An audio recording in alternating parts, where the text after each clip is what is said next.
अनेक वरिष्ठ महानुभाव आदरणीय सदस्यों ने अपने विचार व्यक्त किए हैं।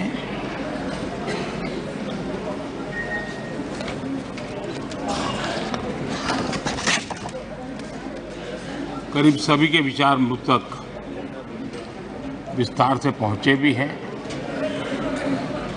मैंने स्वयं भी कुछ भाषण सुने भी हैं।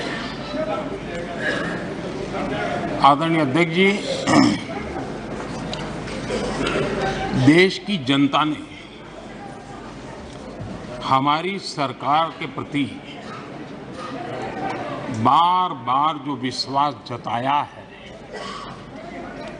मैं आज देश के कोटि कोटि नागरिकों का आभार व्यक्त करने के लिए उपस्थित हुआ हूं।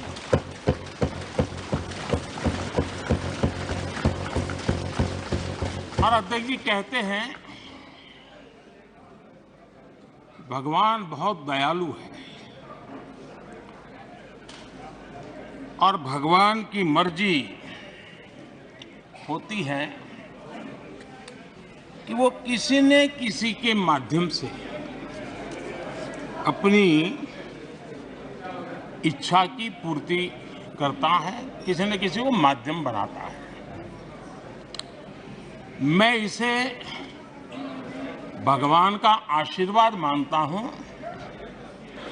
कि ईश्वर ने विपक्ष को सुझाया और वो प्रस्ताव लेकर आए।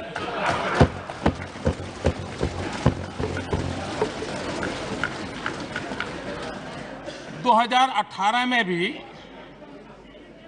ये ईश्वर का ही आदेश था, जब विपक्ष के मेरे साथी अविश्वास प्रस्ताव लेकर के आए थे। उस समय भी मैंने कहा था कि अविश्वास प्रस्ताव हमारी सरकार का फ्लोर टेस्ट नहीं है। मैंने उस दिन कहा था,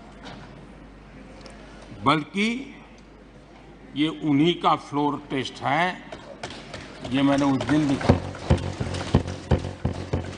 और हुआ भी वही। जब मतदान हुआ तो विपक्ष के पास जितने वोट थे उतने वोट भी वो जमा नहीं कर पाए थे।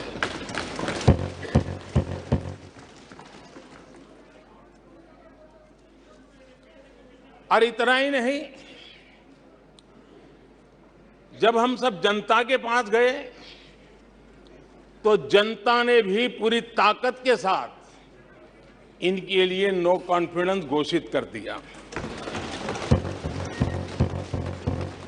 और चुनाव में एनडीए को भी ज्यादा सीटें मिली और भाजपा को भी ज्यादा सीटें मिली।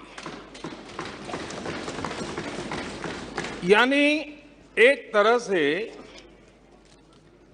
विपक्ष का अविश्वास प्रस्ताव हमारे लिए शुभ होता है।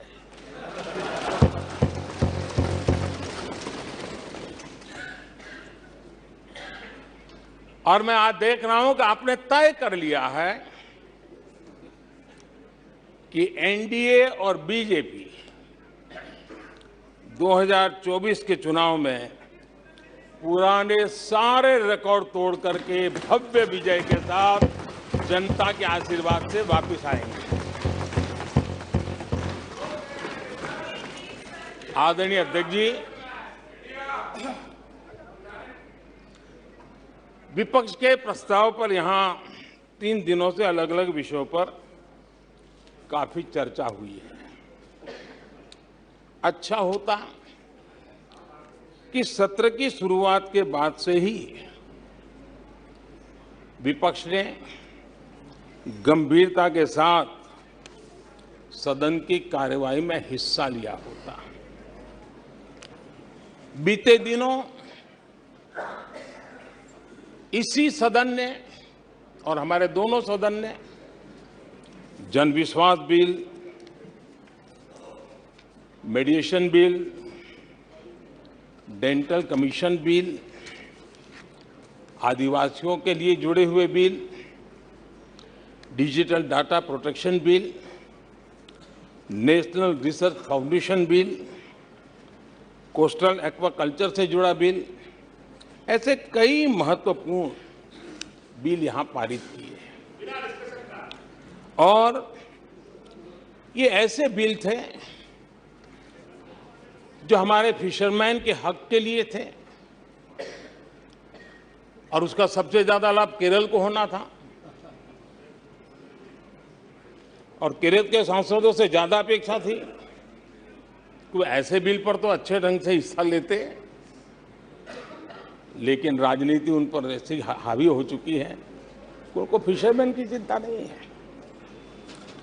यहां नेशनल रिसर्च फाउंडेशन का बिल था, देश की युवा शक्ति के आशा आकांक्षाओं के लिए एक नई दिशा देने वाला बिल था। हिंदुस्तान को एक साइंस पावर के रूप में भारत कैसे उभरे, वैश्विक दीर्घदृष्टि के साथ सोचा गया था। उससे भी आपका इतराज। डिजिटल डाटा प्रोटेक्शन बिल, ये बिल अपने आप में देश के युवाओं के जज्बे में जिस बात आज प्रमुखता से है उससे जुड़ा हुआ था। आने वाला समय टेक्नोलॉजी ड्रिवन है। आज डाटा को एक प्रकार से सेकंड ऑयल के रूप में, सेकंड गोल्ड के रूप में माना जाता है। उस पर कितनी गंभीर चर्चा की जरूरत थी, लेकिन राजनीति आपके लिए प्राथमिकता थी। कई ऐसे बिल थे जो गांव के लिए, गरीब के लिए, दलित के लिए, पिछड़ों के लिए, आदिवासी के लिए, उनके कल्याण की चर्चा करने के लिए थे, उनके भविष्य के साथ जुड़े हुए थे।